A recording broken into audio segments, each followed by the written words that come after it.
All right, welcome back, dudes and dudettes, gamers and gamettes, lads and lassies, to another episode of Games and Gamers. I am not joined by my buddy Danger today. He is awful. He's been left. He's been abandoned. He couldn't beat a simple video game, and he's so upset about it. Instead, I'm going back in time. I'm bringing an old man on my show. My dad's on the show with me today. Hey, Dad. Hey. Can I call you Robert? For an hour. I was expecting you to say no. How are you today? Fine. What have you done? Well, was going to mow until it rained, so I watched the softball game instead. It rained hard for a while. Yeah, it did. The thunderstorms this morning, I was afraid I was going to die on the way to work. I need to get windshield wipers on my car, like ASAP. It's no one else's fault but mine. I don't disagree. I don't know what to tell you. It's no one else's fault but my own. I won't even deny it. So, for those who do not know, this is going to be a special thing here every once in a while. My dad is what you could call a gamer, but not to a degree because he doesn't play a whole lot of games anymore. When I was younger, he would play games all the time.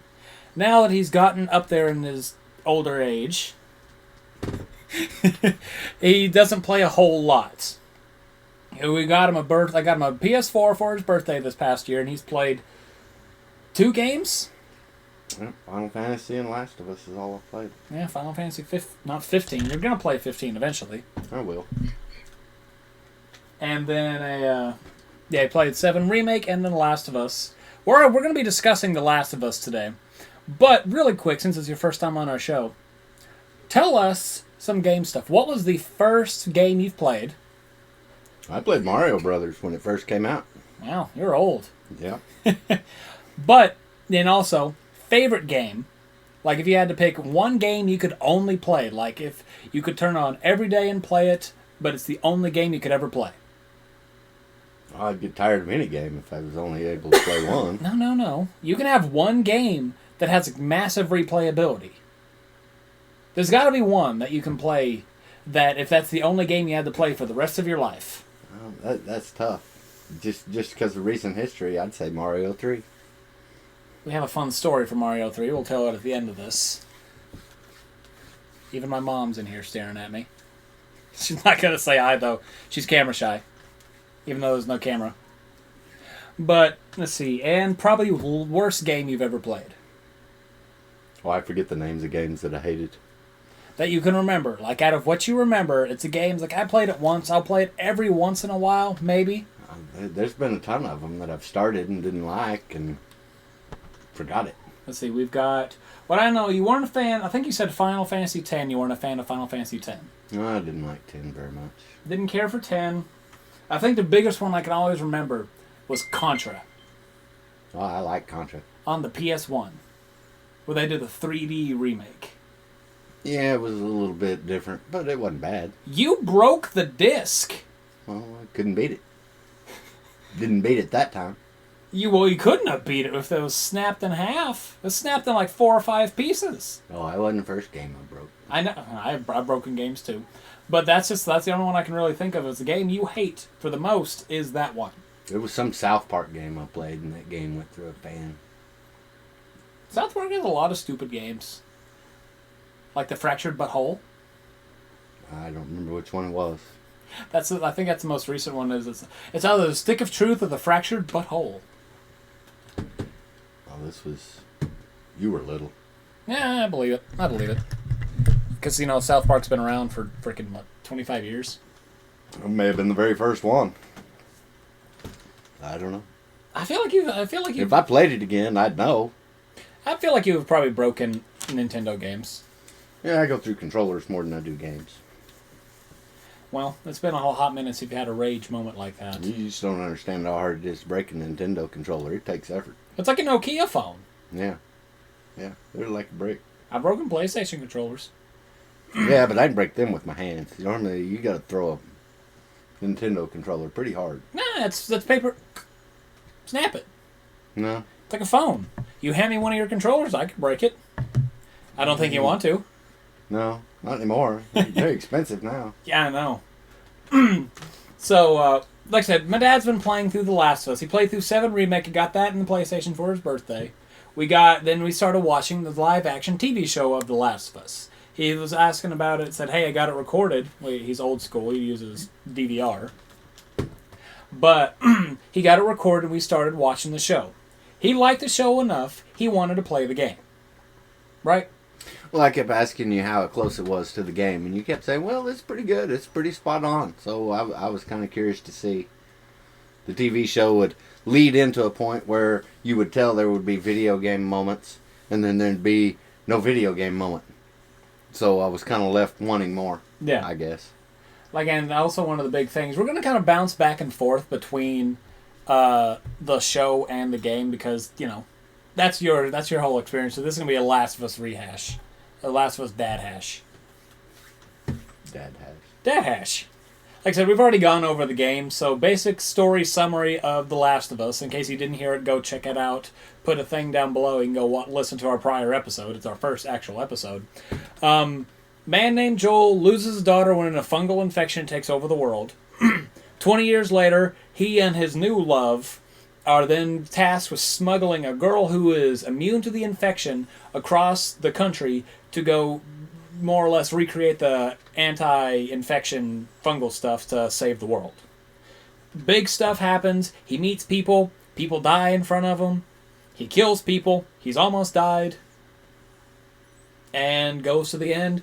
Meets the person who said, hey, thank you, that wanted her smuggled. Says, thank you. Now we're going to cut her brain open and take the stuff off of her. Joel said, hell no. Killed her. Killed everybody in his way. Grabbed her and left the hospital, leaving the world to suffer. Then, at the end of the game, they're walking back to the home. He met his brother throughout the game, has a nice little homestead that he goes back to. Ellie, the girl, is stuck because she doesn't understand why it didn't work and wants Joel to swear, hey, promise me this, you are telling the truth. And as he says, I swear, game ends as she says, okay, and credits start to roll. That's our rehash of the game. I think that's pretty spot on, honestly, for a quick 2-minute summary. Yeah. So, Dad, going into The Last of Us, you said this is a much different game than you've ever played. Well, I didn't say that going in. It took a little bit to realize how much different it was. Like, I mean, I told you it was a stealth-based game, like a high degree stealth-based game. And then as you like, I think you will probably didn't even make it outside of Boston, like outside of the quarantine zone, maybe. Or maybe you were outside when you were dealing with the military, with Fedra. Yeah, it was one of the parts I didn't care much for. And then you kind of start to realize this is a much different game than what you've ever known. It's very different than anything I've played. Because, like I said, he's a big Final Fantasy fan. I'm not going to say nerd, because he knows 2 Final Fantasy games. And he's at 3, you know 12. I do know 12. You know 7, 8, and 12. Yeah. Probably not 8 as much anymore. Yeah, probably pretty good. Do you know there's a guy who like maxed out everything before he got to Ifrit? I can't imagine why you'd want to. And just for the lulz. Yeah. The LOLs. The lulz is right, because the lulz would take forever. Well, it's like the same person it's like the people that get to level 99 in Reactor 7 and Final Fantasy 7. The beginning of the game. Just sounds ridiculous. I mean, really, you ain't got nothing better to do? I mean, you know, I've played video games for many hours, but just to say I did something that nobody else did, I ain't going to that extreme. I mean, I'm not that bad either. I want to say maybe twice I've done that, and that's maybe. But come on, you have to admit, wouldn't you like to play through Final Fantasy VII with a max statted character? I've played it enough. It don't really matter. Max statted. Like, I mean, right at the beginning, you could be like, wouldn't it be fun? Like, oh look, there's a scorpion. Let's kill it in 2 shots. Going through, look, it's Abzu. Let's 1-shot it with frickin' Braver. Or Cross Slash. Come on, that'd be entertaining. I feel like you'd have a lot of fun if you could do that. Yeah, I don't know that it would be that great of a feat. Yeah, that great of a feeling. Oh, it's not. I'm not saying go do it. I'm not saying do it, but I'm saying if you had the ability to. I feel like you'd have fun. Yeah, I mean, I've played some where, what was it, Dino Crisis 2. If you played it once and you beat it fast enough, you got all the guns with unlimited ammo. Mm-hmm. You know, the walkthrough the second time through was so easy that it was almost, what's the point? Looking back on it, yeah, sure, I did it. I played it through it. Probably did it 2 or 3 times. Just, you know what? I can see that, but me, personally, I love being overpowered. I love being the strongest thing in the area, in the room, in the freaking space. And I've told you that because I played Dungeons and Dragons with Aussies, and my last campaign had me be the god among gods, which kind of got me this power-hungry power trip that I've unfortunately developed. well, I like being the most powerful thing too, but I've figured out when it's time to grind, when it's not time to grind. Final Fantasy VII. I know when to do it, when I need to do it, so when I walk into the room, I am the most powerful thing. Me personally, I feel like if I could start out 7, just do it once, 7, 8, any of the Final Fantasies, go into the game immediately, max everything, strongest weapons, strongest stuff, I would have a field day. That would be fun. Field day, yes, but for lack of a better term, you'd be doing a story, a speed run. Yeah, I'm just going strictly for the story. Some Final Fantasies have good stories, other ones are mediocre. I agree. I'm going to say this out there for fans out there. Final Fantasy VI. My dad has never played it. It's raved and considered the best Final Fantasy game aside for 7. Like, people will argue that 6 is above 7. 6 is mediocre. Someone out there is going to get upset. And I'm going to laugh. Well, that's why I didn't care much for 10. 10's biggest feat. The reason 10 is so big is because it was a technological advancement like how 7 was. Yeah, but I didn't like the story. It wasn't bad. A bit over the top. I'll agree to that. It's like Final Fantasy 13 kind of over the top. But we are getting a little bit off track. We're talking about other stuff. You laugh. These are how my shows work. We go here and there to kind of keep the entertainment going. I was laughing because you said a little off track. Yeah. I mean, we're still talking video games. We're not completely off track. But going into the last one, like I said, explain, because my dad plays, I work weekends, he plays whenever he's off on the weekends, so I don't get to experience a whole lot of what he does game-wise. If I do, it's because I took a day off, or we just had the day off. Or if he just happens to turn it on, I'll watch him for a couple minutes. So, first we'll say 3 hours of the game are quarantine zone, running through up until, we'll say, Tess dies. At least in your sake. You played it a little slower. Yeah. So, going in that first chunk, tell me your initial thoughts going into this game. Experiencing, okay, this is different. This controller has 3 buttons instead of 2 buttons. Stuff like that. Well, it's been a while since I played a game that needed that many buttons on the controller. I don't like L3 and R3. Those drive me nuts. You know how many times I hit X when I wanted to turn the flashlight on? Aside from that, I caught myself looking down for the first, half of the game. Making sure I hit the right button, which had caused me to die. I finally got used to the controls.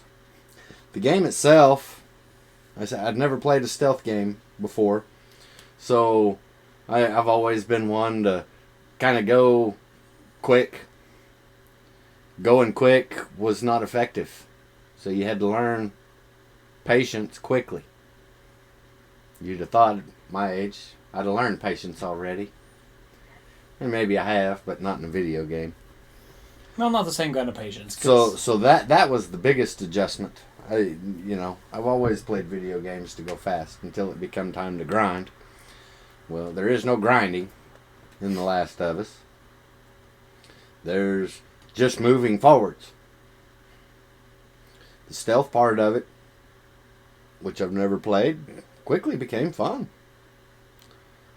And now, I can't say I'm quite halfway through The Last of Us 2, but I've enjoyed it, aside from the open world part, which was a little excessive. Oh, we'll talk about The Last of Us 2, don't worry.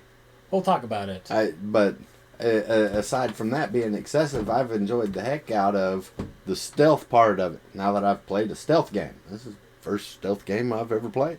Oh, stealth games are fun. They're very satisfying. Like, honestly, you go do all this stuff, and you, like, Thief. We've talked about Thief, because that was, like, I think that was probably the first stealth game I ever played. I remember watching you play it for, I don't know, 20 minutes, maybe. And I remember watching Chris play it for 15, 20 minutes once, but at the time, I didn't see the interest. Now I do. It's kind of one I want to go back and play now that it's, 15 years old. It ain't that old. It's 10. Is it only 10? Yeah, PS4 came out in 2013. 2012 at earliest. Okay. So yeah. 10. I mean, I'll let you know, it's not going to hold up to anywhere like Last of Us, because it's a 10. Actually, I don't know. Depending on, because I've played it before, and you can have audio aspects to it, which aren't the best. Because I've tried streaming it before and messed up because I had audio going. And I'm sitting there talking and stop, and this guard's like, "What's that over there?" Oh, he's coming near me. "There it is again!" Oh, he's getting closer. And then, like, maybe the third or fourth death, I finally realized, oh, crap, audio. That one has that, but you're never going to play with headphones on to do that.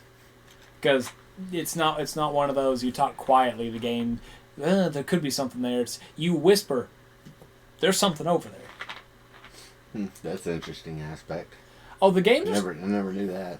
Yeah, that games like that, Alien Isolation, which if you like the Alien franchise, Xenomorphs. I like the movies, never played the games. This one is a stealth-based one. Since now you're getting into stealth games. It's worth giving it a shot, I guess. Heck, who knows? Ask me the question of what my least favorite game of all time is. Next time I might have a different answer for you. It's definitely one of those ones. That's another one where the like audio is you can't like Thief isn't like if you talk for too long then they pick up on you. Alien Isolation you could make that and they'll be like he's over there.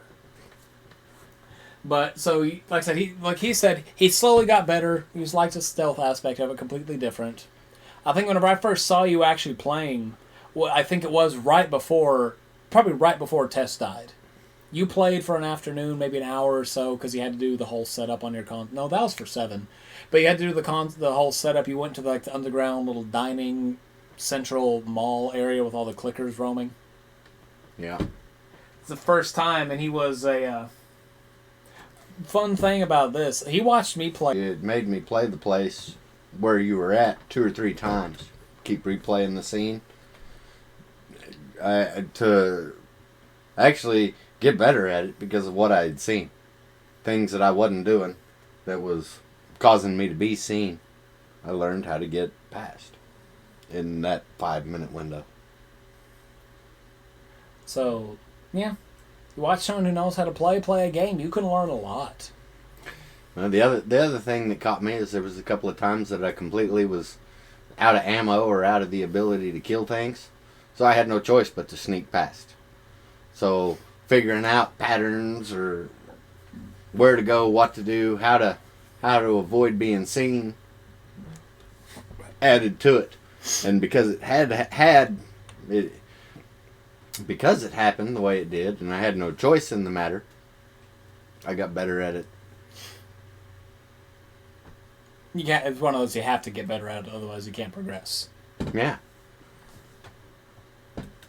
And, it makes there's a lot of games that are like that, because, some of them you have to understand how the game works fundamentally in order to go through it. Like you said, you play games with speed because, you have Final Fantasy 7, 8, 12. You go through the base game of it, then you go do all the side stuff, which takes a lot more of the time. I do. And then you said swapping from that, these kind of games, a lot of games nowadays aren't super long, aren't 30, 40, 50-hour games. Right. At least the mainstream ones. Last of Us is, 10 hours? Fun fact, people out there, I did a stream of this. I streamed the game in one sitting. Sat down one morning, I'm going to play the game and stream the whole game. Find a link down below to my channel. Also, Danger, if you're listening, sorry I didn't link you, you're not here. But So you had that. You started doing all the stealth stuff. Made your way to Bill. I was saying Bill is my favorite character in The Last of Us. Because especially like after watching the show and hearing the companion stuff by Neil Druckmann, Troy Baker, and I can't remember the third guy, but the ones that basically made The Last of Us, like show and stuff, made me like him more. I don't think I asked, did you have a favorite character throughout the game? I know we had like very few. No, I mean, I'm always partial to the protagonist. So whether it was Joel, Ellie, Joel in the first one, Ellie in the second one, I mean, if I don't like the main character, typically I'll have a problem with the game. I'll avoid games just because I know I don't like the character. I mean, you base a game on a TV show and I don't like the character, I don't play the game. I mean, you said you weren't a big fan of Joel in the show. I think whenever I said I didn't like him, you sort of agreed. It's like, he doesn't show off the kind of badassery that seems to be that he could be portrayed, at least in the final episode. No, it was what you were saying. You kept saying that Joel's a lot more badass than this. He's a lot more badass in the game. And he was. And he is. So, yeah, they failed on that, I thought, a little bit in the TV show of that portrayal. Not that they had any good opportunities to show it other than gore. So I mean, one thing I've talked about the show, one way they messed up entirely were the spores. They did away with the spores in the show. Yeah. And then they put it into the hive mind, where it's like, oh look, there's a vine, don't step on it. As opposed to walking into a room. Early on in the game, you walk, like literally one of the first things you do, you and Tess walk into a little like apartment building, basement, sub-basement, something like that, and it's full of spores. Yeah, you said something about that when we was watching the show, and I didn't know what you was talking about. And now you do. Yeah. And do you prefer spores or do you prefer the brain? Hive mind. Well, the spores, by far. Because that's the one telltale sign that Ellie can't get infected. That was that's one thing that people, like, I talked about in our thing, was the prior one about that. And a lot of people, at least, were kind of like, they do like those kind of things. This game is very good at small details. That's one thing Danger and I talked about probably 30, 40 minutes of our hour and 41 of The Last of Us. Is, you played through it 2 times. You played through it the first time, missed pretty much everything. I don't know about that. You missed 80% of the game. You missed a lot of the optional dialogues. Oh, well, that I did. That's what I'm talking about. The small details. You aren't looking around. You didn't go looking for, wow, look at this. Wow, look at that. It's what's this from Nightmare Before Christmas? What's this? What's this? There's color everywhere. You didn't go in with that kind of thing on the first time through. I didn't realize that they were giving me prompts to turn around to talk to Ellie. Everybody. Or everybody. Yeah, but, yeah, I didn't realize they were giving me prompts, and then I stumbled across it close to the end of the game, and said, "Oh, I missed that. I need to remember that." She had a dream about flying in a plane late in the game, and I turned around when she said it, and that was when I saw the icon over her head. But by the time I got to her, the icon disappeared, and she said, it was a stupid dream anyways. So the second time I played it, I knew when it was going to happen, and she said what she said, and I turned around and talked to her and got to hear the little bit of dialogue. I mean, not real relevant, but it's not, still entertaining. It's not relevant, at least in the grand scheme, but it goes to show, like you hear it throughout the game, like it shows, like one thing I love about this game is it shows the bond between Joel and Ellie progress, I think, better than the show did. Especially with those small little dialogue moments, because she'll go like telling jokes at the beginning of, hey, you want to hear a joke? Hell no. And she doesn't do anything about it. Later on, you want to hear a joke? No. Great! And then she'll start babbling off stupid jokes from her joke book. I like that because you start to see more of the bond between them, at least for those kind of things. And that's why that's another one of those small details. You play it again. If you play it again, there's all you'll notice more stuff.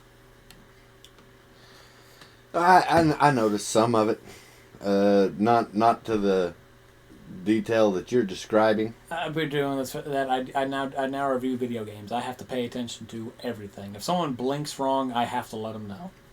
Yeah, I don't pay attention. I did see her pick up the toy the second time. Yeah, that took me. I want to say maybe my 7th or 8th playthrough to find that. Yeah, I saw it. Well, I mean, I saw what you saw. You look and you see her standing up. You don't actually see her grab. I didn't see her grab the toy. No, you cannot see her grab the toy.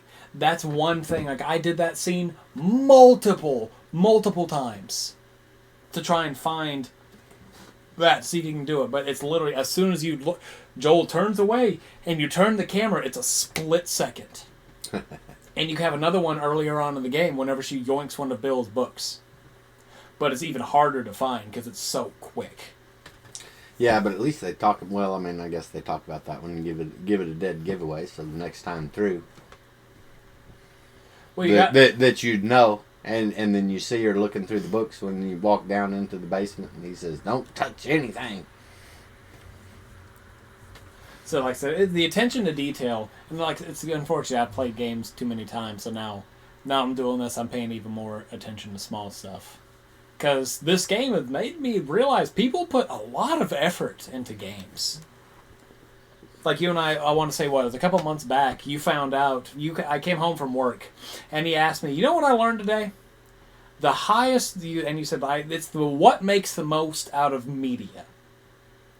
What genre? Music, movies, video games, books, all those things. And you were surprised it was video games. Yeah, although thinking about it now, I'm not really sure why I was surprised. I think it makes sense. Because on the grand scheme of things, because you hear movies making $1 billion. Yeah. That's where on the grand scheme of things, it doesn't sound like it. Meanwhile, you have games. You have one game will sell $350 million worth, and you have that four separate games, and there's more games being released than high budget movies. Yeah, that's why I say when you think about it, it makes sense. You Yeah. know, at first glance, $1 billion movie, well, yeah, that's the biggest thing out there. But, you know, how many $1 billion movies would you have to have every year To even compete. It's a high number. Like, because because we're not even necessarily talking about the popular games. We could be talking about the mundane games that sell for half price. Yeah. You know, they're still making money hand over fist. Like, take one of them. It's called Five Nights at Freddy's. I don't think you've ever heard of that one. Maybe you have. What was it? Octoman? Octodad. Yeah. Octodad, I Am Bread, I Am Fish, Quap. Even that one made a lot of money. As bad as it was. And I didn't even play it. I just watched it. Hey, it was a fun game. It's one of those ones that if you play it and get it down, you never have a problem because you can play it perfectly. I played that game too many times. I'll take your word for it. Oh, come on, Dad. I spent $15 on it, and you want to know what sucks? Like 2 months later, it was free. That's the worst part about some of these things, is you buy a game, and then it goes free. Or you buy it, and then it's on sale for like 80% off. That's unfortunate now. At least doing the digital gaming world, downloading, that's the world you got to live in, because you got to always watch for deals. Yeah, but that's actually also a scam. I mean, a physical copy costs them some money to make. When they get a digital copy, I mean, it's a computer program, and they can just send you the computer program, and it costs nothing. All right, we are going to take a short break to hear a word from our sponsors. Hey everyone, do you like Dragon Ball Z? Do you like Dokkan Battle? Do you like podcasts? Then I have a show for you. Go to Spotify, iTunes, or KH Hauser on YouTube in order to hear the hit Dragon Ball podcast Dokkan When, starring me, myself, and my friend Will, as we discuss aspects of the game, our least favorite things about the games, what we like about the games, what we would change about the games. I have guests on there. I have Danger from the other podcast, Games and Gamers. I have interviews with all sorts of other people. Come on down and give us a listen. We upload every other week. I do all sorts of stuff on there too. Come give us a listen at Doke and Wen on Spotify, iTunes, or KH Hauser on YouTube. Back to your regularly scheduled programming. All right, sorry for that abrupt stop. We had, word from our sponsors. Good sponsors. What do you think of those sponsors, Dad? They were entertaining. Yeah, they were. I can't wait for the day we get real sponsors and I'm not sponsoring my own show. Speaking of sponsoring my own show, I know it was just sponsored, but you need to go check out my other podcast, Doke and Wen, on Spotify. I don't do that. No, I'm not talking to you. You don't play phone games. Not anymore. You really don't. You're about to say you play your one game, but you don't play them like you used to. You used to play Angry Birds, Candy Crush, religiously. Oh, I still play Candy Crush from time to time. You know something sad? Angry Birds, the original Angry Birds, is no longer on the App Store. Nah, I went to go play Angry Birds Rio? Yeah. And couldn't find it years ago. Yeah, I want to say maybe a year ago, I think I was at work, and I was just, I don't know why, I was going through our racks. I was like, you know what? You know what these racks remind me of? Blue and Jewel being tied to each other in Angry Birds Rio. I don't know why. I'm sitting there, and I was like, why is Angry Birds going through my head right now? Because you're wearing an Angry Birds t-shirt? I am now. I wasn't that day. I want to say something before we get back to the actual game. I was wearing this in public, not today, but like a time prior, and I walked into Walmart. And I was met by, not a group of kids, but maybe a dad and 2 kids, and they look at my shirt. Oh, Dad, look, he's wearing Angry Birds. I'm not kidding. I had such a hard time keeping a straight face. I kept it. And he was like, he is wearing an Angry Bird shirt. Impressive. That's then I finally made the game section just doubled over, just laughing. Someone looked at me, asked, "Are you okay?" Oh, I'm dandy. But anyway, we'll get back to look at this, it's Star Wars. We'll get back to the Last of Us, where we're at. I think we're just talking about Bill and all that stuff. Little details is what we're talking about. Yeah. Because all those fun things. How about going through the game? Because you and I talked about it afterwards. We're going to just keep going on probably another 20 minutes or so. Just letting you know. Okay. Yeah, all those things. Who knows? I got to go to bed here in a couple hours. That's fine. But we have... I was waiting to hear it. You disagreed with me whenever I said the game was similar to the show. Like they were almost neck and neck. The game and the show had a lot... the parts that were in the game... Because, they added a lot of stuff, conversation here and there, stuff that wasn't in the game for obvious reasons to stretch out the show. But what was in the game was, I'd say, spot on, except for the Bill sequence. Well, the reason I disagreed is when I went into the game, aside from a few high points, okay, I knew about Bill. I knew about Sam and Henry. Knew about the university. The high points of it. But it really did nothing to prepare me for the game. So to call them spot on, no, the same, didn't feel right to me. I mean, the story parts of it. You went in knowing you may not remember, but you went in knowing the story of The Last of Us. No matter how it was, things change here and there. Sam and Henry aren't a scared older brother and a deaf kid that's 6 or 7 years old. It's someone who's killed someone and a 14-year-old that has a crush on Ellie and is trying to get with Ellie throughout that little sequence. That is what Wait, is that in the TV show? That's in the game. Okay, I didn't pick up on that either. Yeah, that's... Yeah, that didn't... This game has a lot of small little love moments in it. Early on in the game, Tess and Joel, it's very much implied that those two are, a couple. I could play it again, and I doubt I'll see those details. 7 times, Dad. But, if I go in looking for it, Yeah. I still don't think I could see it. It's just the way... I work with middle schoolers. People out there, I work with middle schoolers. And now that I've worked with middle schoolers and have played games with middle schoolers in them, this aspect, you pick up on it. I'm not a judge of that. If Mom saw it, she'd be like, oh yeah, I can 100% see it. Well, she was good watching the show until the Bill thing on the TV show. Yeah. which wasn't even a thing in the video game. No. Like I said... I mean, it was, but it wasn't. It was a non-factor in the game, and it was a whole episode on the TV show. Yeah.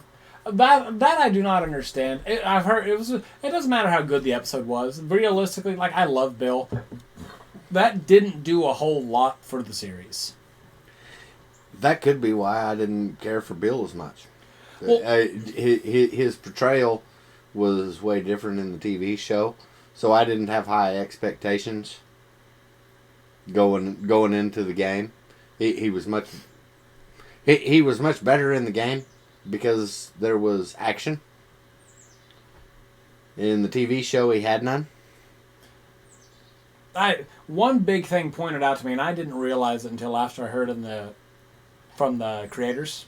One reason Bill is such a good character, he is Joel. I don't know if you've picked up on that. The show even kind of did a little bit.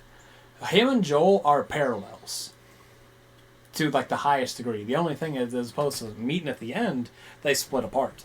Joel had his whole world, him and his daughter Sarah. I don't know what happened to the wife. Divorced, I know that, but I don't remember specifically why. He lost his daughter. His world went to hell. He met Tess, and his world slowly came back together. He was still gruff, grizzled, tough, as shown in the beginning of the game. Tess is the brain, and Joel is the brawn. That goes the same way with the thing, except for Bill.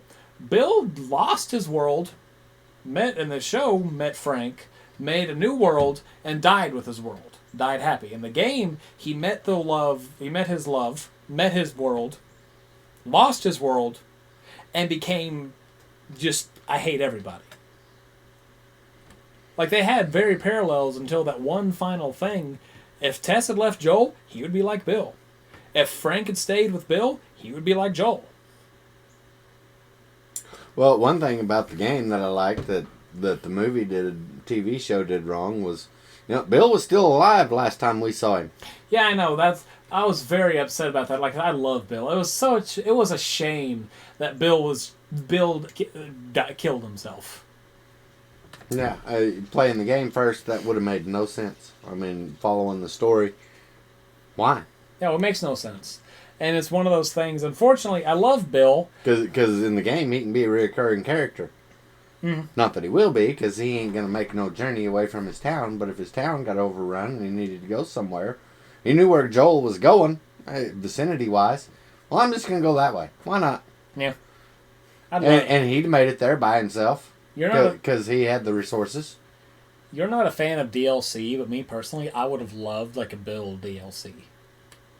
Hour and a half of, or I guess 2 hours. We'll do like Left Behind. You never played. You're right about both, but I mean, a Bill DLC actually probably would have been pretty cool. Yeah, what if you have control of the town? You have different bombs, different stuff. Well, even as what I just said, Bill decides to go see him, and he takes off to Jackson, cross country. I mean, his own game. It could be Last of Us 3. Who knows? Yeah, The Last of Us. The Bill of Us. The Last of Bill. That's what it'd be. The Last of Bill. I mean, okay, you're going to kill him at the end of the game, although that'd piss me off, too. You can't be too mad. We have games where our characters die at the end, and love some of them.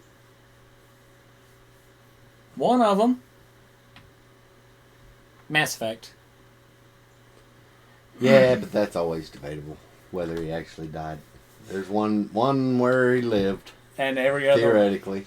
Every other one he dies. I actually pitched that idea. Well, he dies in human form, and 2 of them he becomes a supreme being. No, only one of them. It's the control ending, he becomes a supreme being taking over the Reapers. The synthesis ending, he's just gone, poof. Then I thought he was in both. Nah. Then you have the destroy ending where he survives. There's 3 what is it? I think there's 5 endings? Technically, there's like 7 endings, technically. Because you have the good and bad versions of it. And I told you, first time through, I got the bad version of the destroy ending, which wiped out everything in existence. I don't think I've seen that bad of a version. Yeah. Well, I'd never played it. It was my first time through. You didn't tell me anything about it. I wanted to go in blind. I didn't have the Galactic Radiance thing because I couldn't play online. Yeah. I did no side quests. I ran to the base story, and back then, people who have played the Legendary Edition do not understand how different Mass Effect 3 was upon release versus after the patch.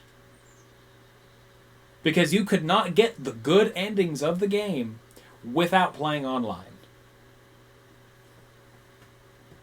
That's why we got the Xbox Live. That was the only reason we got Xbox Live, was so we could get the good ending to Mass Effect 3. I don't remember it being that. Mm-hmm. We had to that play... reason, but... Well, we didn't play online with it. I played Naruto. But I mean, I do remember getting it, and I remember needing to play the online part of it to get the galactic readiness. But I don't remember that. I didn't play through it first, and then decide, I need to go get online so I can do this other part of it. We already had it. Yeah, I think we did. We did not. We got it because we were both dissatisfied with the ending, and we wanted to see the good endings. We got it because that's the only game. We also had to do it to get the DLC too, because we wanted DLC.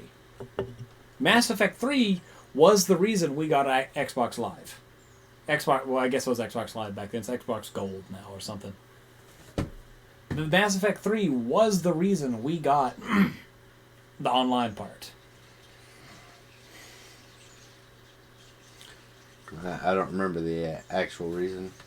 Because we got all the... in my head why I did it, but... We just got DLCs. That's the whole thing. We couldn't get the DLCs. We wanted Javik. We wanted Javik.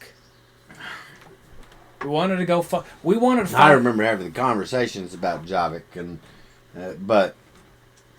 We could have... I didn't want the DLCs necessarily. I could have lived without them. You wanted to... I enjoyed them, but I could have lived without them. You wanted to play the Omega DLC.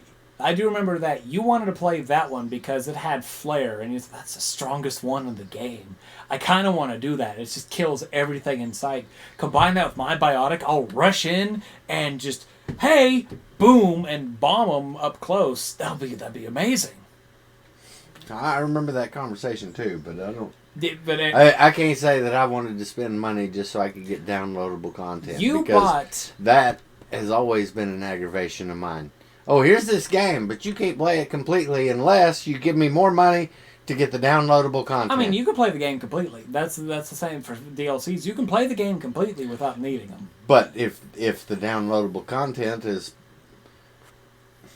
adds to the story, then... they could have put it in the game. They didn't have to make it cost $10 more. I don't disagree on that, because The Last of Us has a DLC, which, as far as I know, you never played. No, I hadn't done anything but the story. It's part of the story. Well, and it was in the TV show. I got the gist. I mean, it's... Maybe they did it justice. Maybe they didn't. I won't know. It was fun in the game. You get to shoot each other with water guns, break the car windows. Biggest problem about it...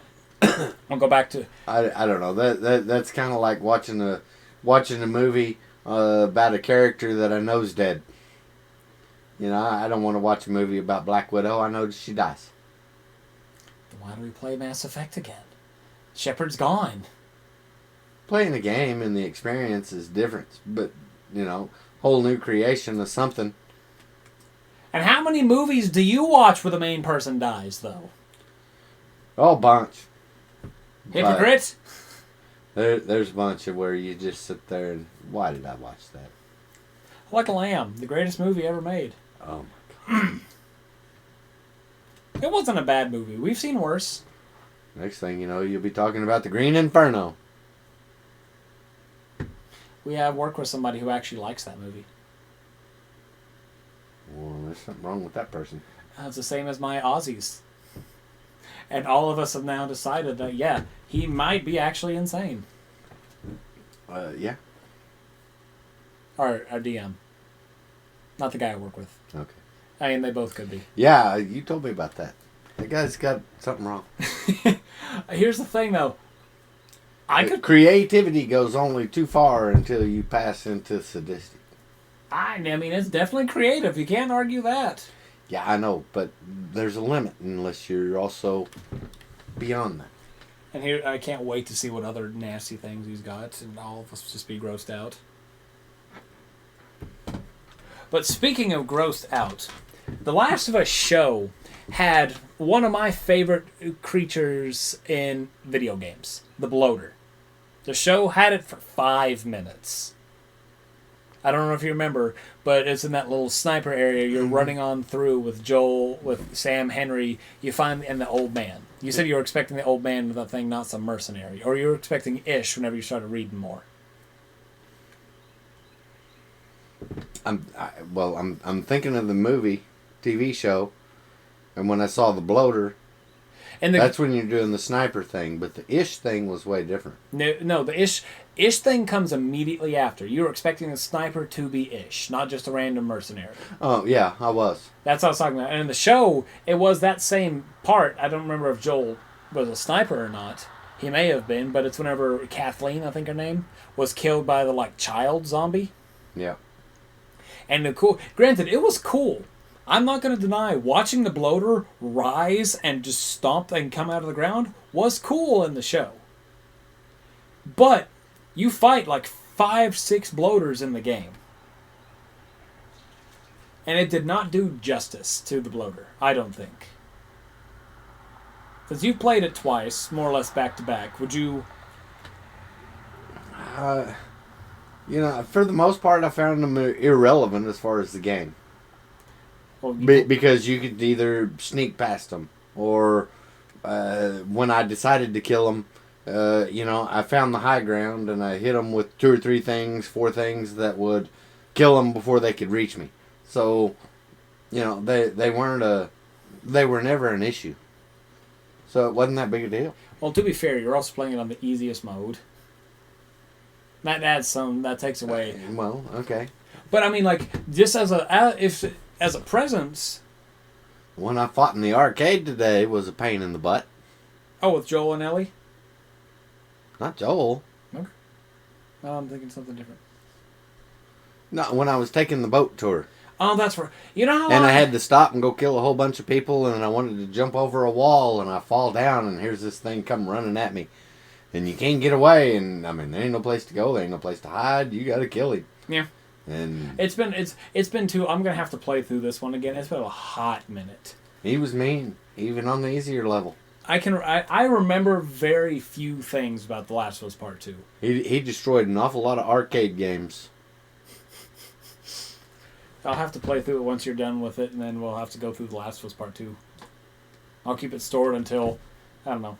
Also, by the way, whenever these episodes go out, this one will be probably one-time thing for normal listeners. I am going to be a bastard. Dad, you know how I'm going to be a bastard? I don't know. Pick your poison. I am going to make these... I'm probably going to edit this out. Fun fact! If people out there who are going to hear this will definitely be in there. You need to stick around for Games and Gamers, because my mother is going to be on here. It's still up for debate. No, she said she would play it this summer. She did say that. We were both in here. She said she would play. She said she would play. I'm not 100% she'll come on the show. If I ask her nicely and tell her I am her one and only son, she will have to. Just say, I know. No. No, she won't. I'll be sad. I'll pity party her.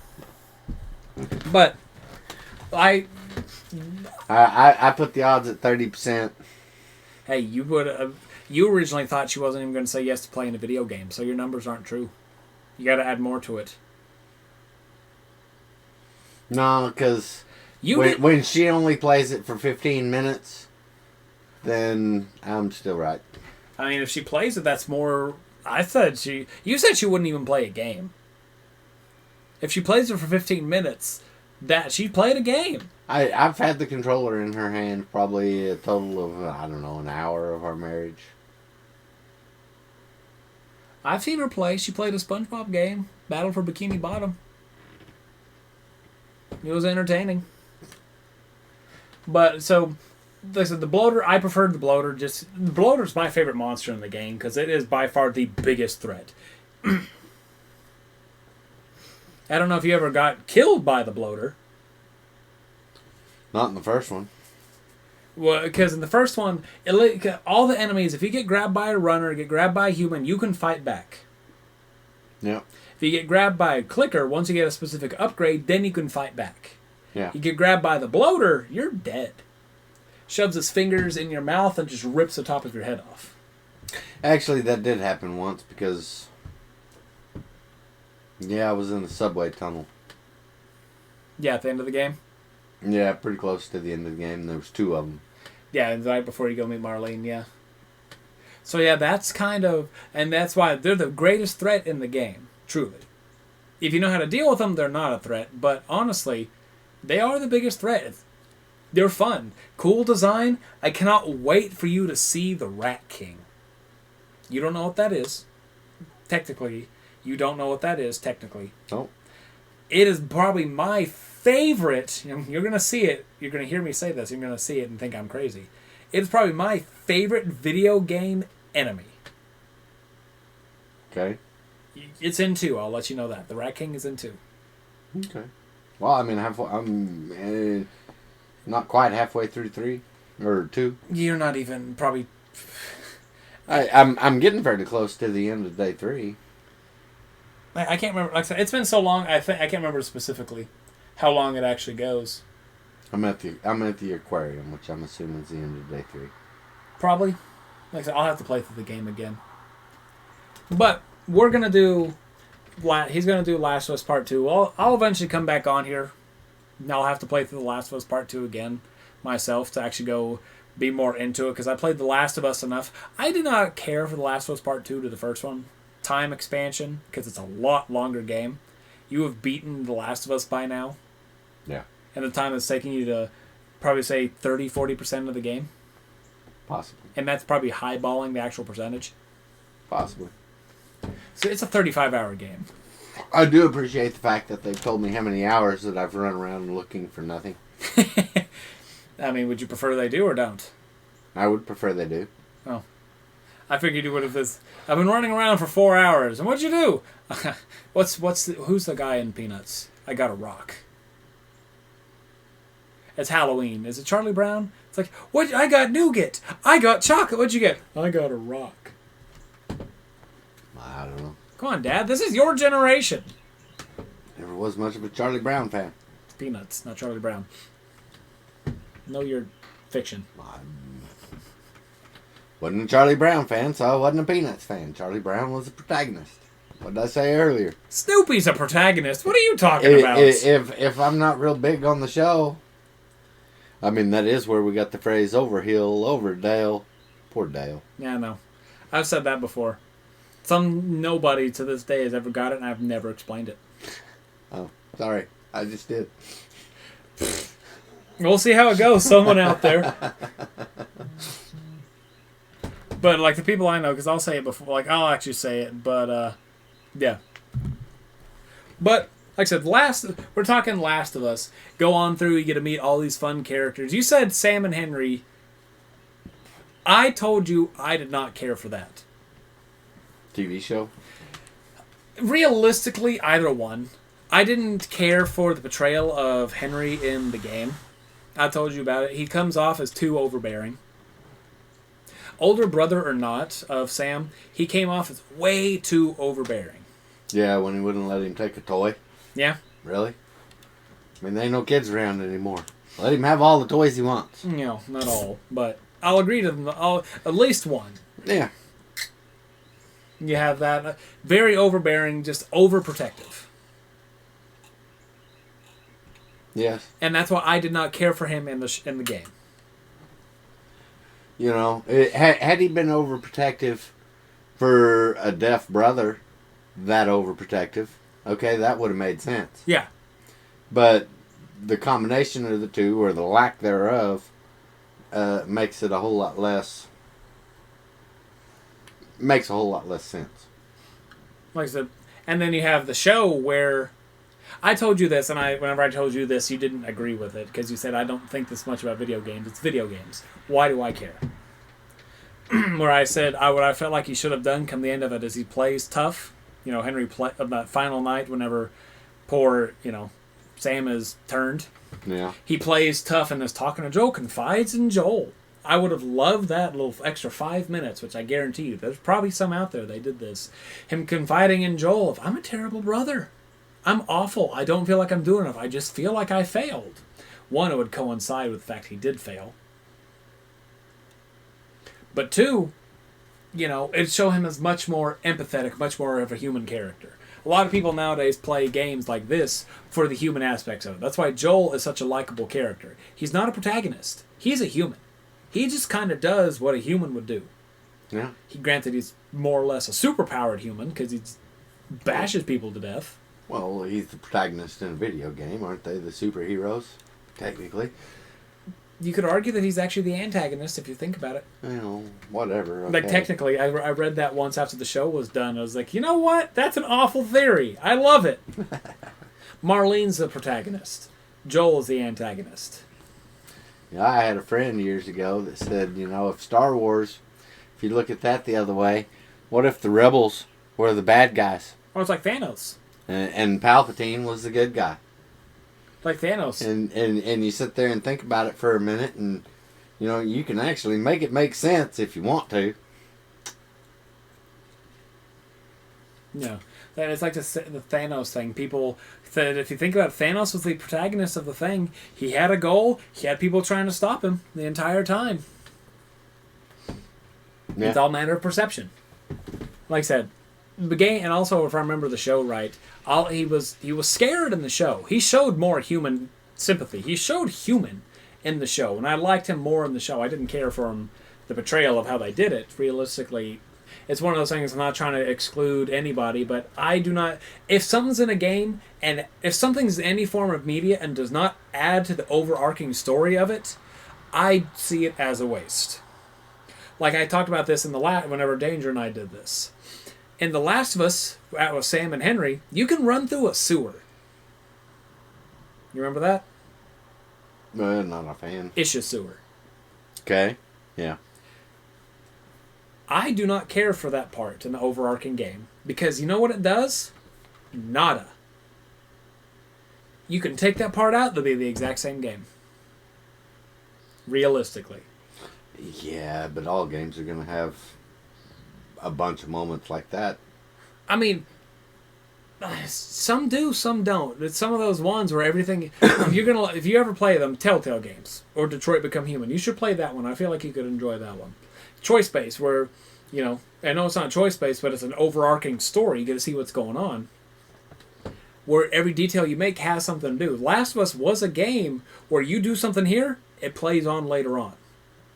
Except for 2 times in the game, and that is Bill's section. As much as I hate to say it, you can cut Bill's section out of the game. You really don't get any benefit out of that except for bombs and a truck. You didn't get anything when you went to the university, which is where you thought you were supposed to go in the first place. You do. Joel gets plowed through, and then okay. I mean, he gets injured. But then that's an overarching thing because that shows Ellie's as a character is able to take care of herself, and that's one thing if you play it again you may be able to pick up on. But Joel wants to make sure Ellie is safe because she is the cure, but also later on this is his new daughter, so he wants to put a lot of stock into her, making sure she can take care of herself. So this is a big thing right there because that's the big part of the university. Also, you get to learn more about the characters because Joel says, I'll play guitar for you one day. And you know what happens in the beginning of 2? He plays guitar for her like he promised. Small stuff like that does transition. Bill's part did not transition, as much as I hate to say it. I cannot think of a single time later on. You remember that guy, Bill? A single time. And then the sewer. I wish they had added ish to it in the game at some point, as opposed to just notes. But outside of those 2 parts, everything has some integral point to the story. Going through with Sam and Henry, the beginning of it, Tess, Ellie starts to learn, Joel loses another person. You get to see his character kind of teeter on how it's going to go. Then Ellie starts to kind of, he gets a bit angrier, like immediately after. If I say jump, you ask how high. If I tell you to run, you run. Repeat after me. What you say goes. Is where he's kind of teetering. Then later on in Billstown, you get to see a little more of his teetering aspects. Well, you worry about the character building a whole lot more than I do. No, I played through this game a lot. It's a cinematic game. You watch it like you watch a movie. You got to care about how the characters grow, how they deal with the stuff. No, I care about beating the game. No, that's not true. You will not care about beating the game if you do not care for the overarching how's this going to end, how's this character going to overcome this, how will this character change. Well, that ain't true. Look at my history. My history has never been that. You go to Mario and Donkey Kong. And those all the games that I've played. Those are games before story. I'm talking like story stuff. But that's what I grew up on. I know. And that's how my video game life has been. The story aspect of it is great. But that's not what I grew up on. So, I don't even see a growth in Cloud in 7. Oh, there's definitely growth. Do I care? I don't. You will, because I do remember you do care about story and how characters are portrayed in there. Because you stopped playing Kingdom Hearts because of the story. No, I can stop playing Kingdom Hearts because of a game. The story of you said that multiple times. It's a great story. Everything goes through. It's Chain of Memories for people who do not know. Dad played Kingdom Hearts 1 and Chain of Memories. I've tried to get him back into the series. And now that he has a PS4 and he has a son who's... Okay, there's your worst game I've ever played. Hey. It killed me on the series. I played Chain of Memories and never played another game after that.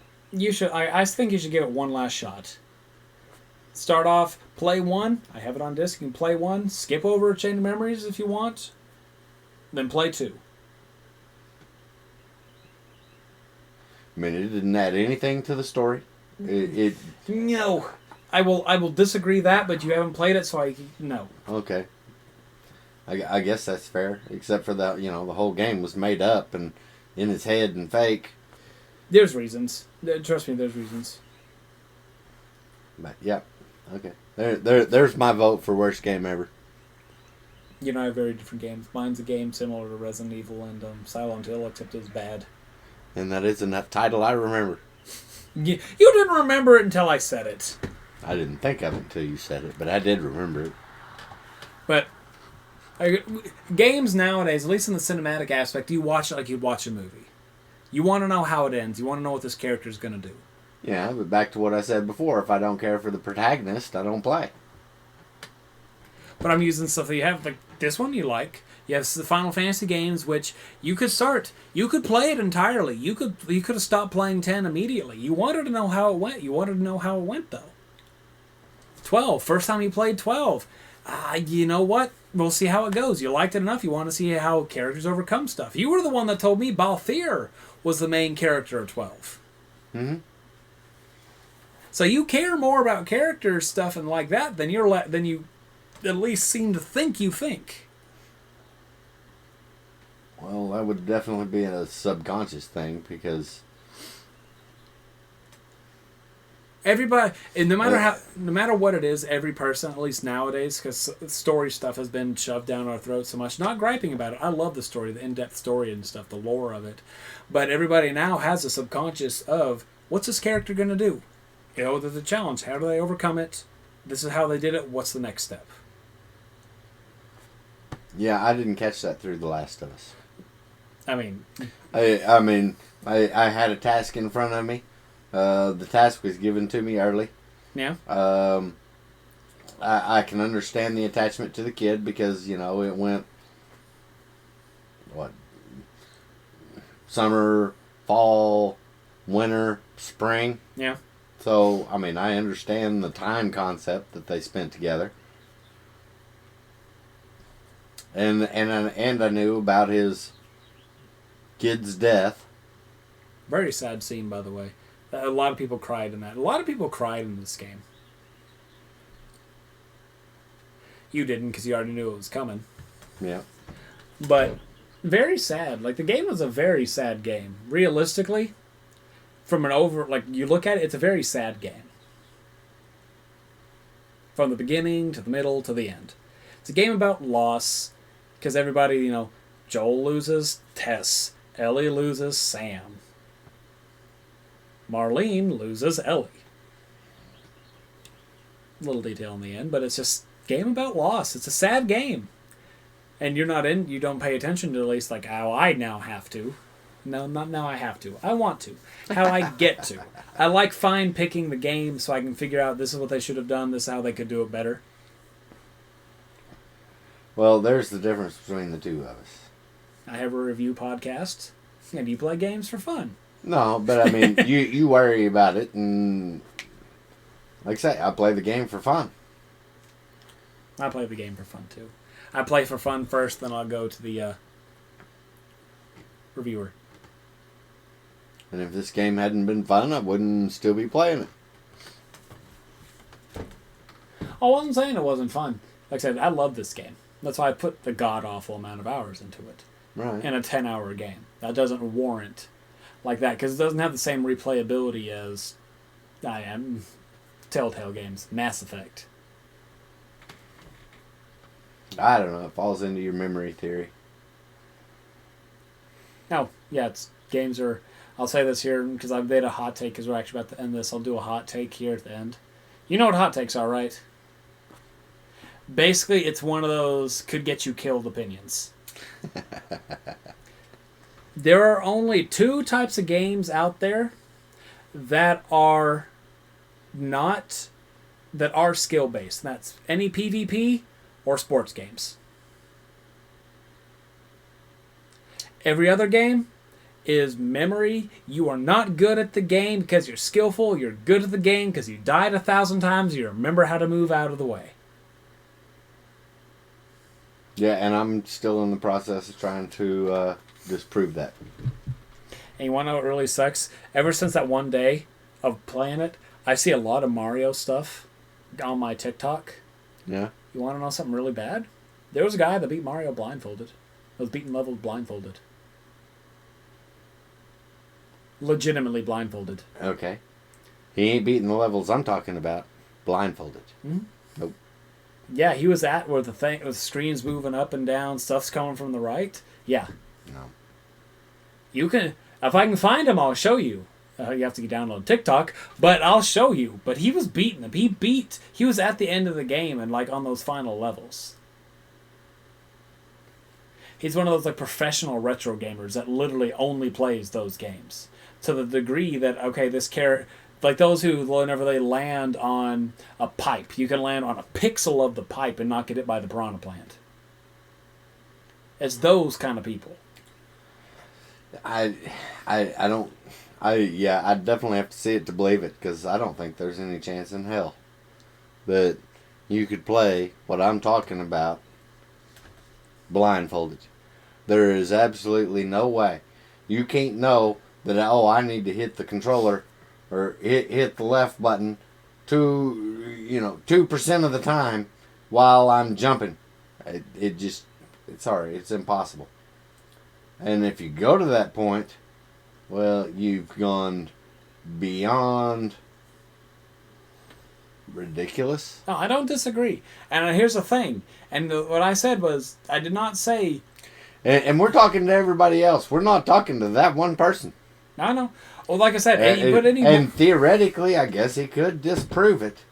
But if we're going to talk about one person, I want 10. Oh, here's what I said. You put any average Joe Schmo in a room with that game and tell him to beat it, he will eventually beat it because he'll memorize how to do the game. He'll know the secrets, I know. Maybe. I mean, I can beat it. But there are levels that I can't beat. Like I said, it's all... So, the skill is knowing what levels not to play. Well, we can have this for another discussion one day. Well, I don't think you'll ever go that retro. You never know. Here's the thing. I'm okay and fine and like playing older games. My companion. Another reason we're doing this, I'm going to call out Danger. Danger, I hope you're listening on this. Get Silent Hill beat. But we're doing this because he was We were supposed to record Silent Hill tonight. He is about 2 hours into the game, and he's played for about 8 hours. I feel bad. He's not gonna want to touch another Silent Hill game. Because I was explaining it to him, like he was saying, like I told you, he does not like some of the puzzles. I think I was telling you that. Yeah, you did. People out there, I'm going to give spoilers for our upcoming episode whenever he's back in 2 weeks from today, whatever day this is that I'm going to upload this, probably on Monday, the 15th. But he's not enjoying the puzzle part of Silent Hill, which is probably one of the best parts of it. That and the story. It's a convoluted story at first, but you play it. He's never going to want to play another one because I was explaining to him that Silent Hill 1 has very simple puzzles. I was telling you about them. Yeah. Like one of them is, people who've played Silent Hill 1, you know what you're going to know I think it's a Song of Silent Wings, Song of Silent Feathers. It's one of those two. You got to find a piano, play the piano with and only touch the silent notes in a specific order. You do that, you get your special thing. I did that. It took me a few minutes to figure out, but I did that without a walkthrough. And so far, every puzzle I've ran into, I've done without a walkthrough in the game. Later ones, Silent Hill 3, I'm telling you about this, you can tell me how ridiculous this actually is. Silent Hill 3, because you can choose a difficulty, you have the difficulties. You can choose the expert level puzzles. You have to know Shakespeare. I'm not kidding. Oh, wow. You have to have knowledge on Shakespeare, because you have to put Shakespearean stuff in like a specific order, and it changes, each time. It changes between difficulties. I've never played it, and you have to like go based on this one says doth hath declare that on dith yoth day. Stuff like that, and you have to figure out by knowing Shakespeare, Hamlet. I don't know all the Shakespearean stuff. Romeo and Juliet. Nor do I. Knowing that, you have to knowing that in order to put it in the right order. Which is amazing. He is not for it. I'm afraid he's never going to play Resident Evil, the original Resident Evil, because of this. Because we're going to play the original, then we're going to play the remake that I have. Oh, I can talk about that one. Yeah, we can do that. I just because I need to see if I can find the director's cut for us. You don't know what that is. That's basically the full version. Isn't that the one I own? No, you do. If you show me right now if you own the director's version. I'm not looking right now. We'll look afterwards. We do not own the director's cut. It's a separate thing. Think of it like this Justice League and Zack Snyder's Justice League. Well, I mean, we could be talking about the difference in what I know of Resident Evil and what you were telling me about on the one you played. It's a remake. It's just a remake. Okay. Then I don't know. But I'm pretty sure my copy says Resident Evil Director's Cut. I don't think it does. If it does, get that thing clean, because that thing can sell for about $500. Pretty sure it does. But I want to thank you, Dad, for being here for this whole time. Oh, yeah. I always like talking video games. It's your first time ever being on a podcast, too. As far as I know. Well, as far as I know, too. Recording your stuff at work, and people are just posting it out there. Look at this, Joe. Yeah, no, most of them are older than I am. Yeah, I mean, my buddy Kyle, he's the one that I'm going to go visit this summer at Rhode Island, is... Kyle, don't get mad at me if I have this wrong, but I think you're 12 or 13 years older than me. I think he's 36. I think. Well, my history goes like this. I think when I was 5, the family got an Atari. Now, I'm going to send him a message and just randomly ask so I don't insult him. Go through your thing and I'll be doing this. When I was a kid, I did not own a Nintendo, but every friend that was within a quarter of a mile from me did. So I played an awful lot of games. I got to be a master of Punch-Out, every Mario game, every Donkey Kong game, Then came Super Nintendos. Didn't have one of them growing up either, but every friend did. Sega came out when I was in high school. I did have one of those. I got pretty good at quite a few games. One of my favorites was Shining in the Darkness. I remember playing junior year, senior year, somewhere in that neighborhood. Which eventually we're gonna talk over because I'll play it. When I was in college, I had a friend that had a thing called a Sega CD. The only time I ever seen or heard of it. Oh, it's a rare one. Nobody's ever mentioned it since. But when PlayStations come out, very first come out, they had a video game store nearby where you could rent one. And for the first 2 months, I did. That's when I played Resident Evil, Final Fantasy.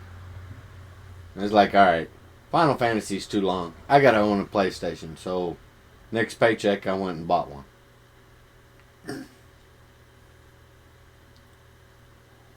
That was Final Fantasy 7, by the way. Yeah. Dad, I feel like... I honestly thought when you said that, you would have said Final Fantasy 7 was the game you could play. Like, if that's the only game you could ever play. I feel like you would have said 7. 7 or 8 was when those two. Well, you know, and both of them crossed my mind.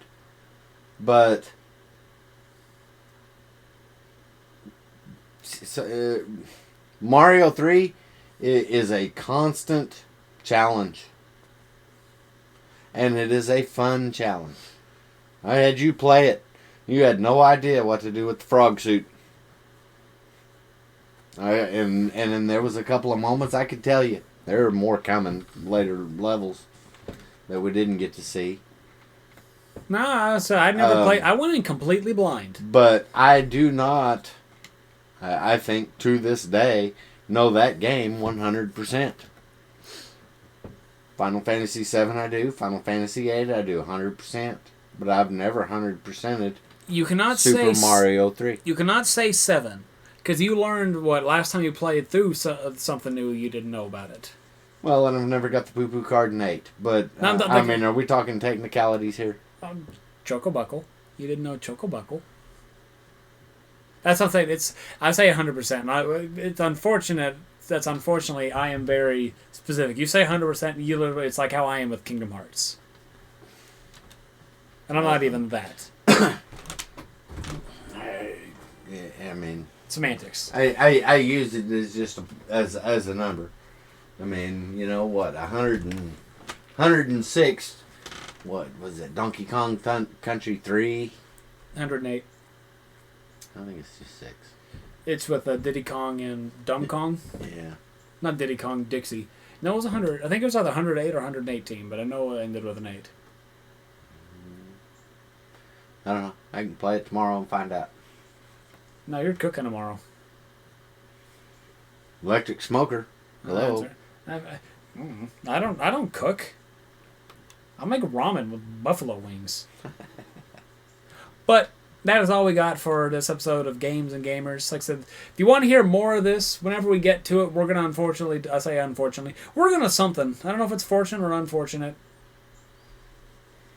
I'll talk more video games whenever you want. We're going to impugn my dad, then I'm not using that word right. We're going to impugn and juxtapose him to strictly pay to listen.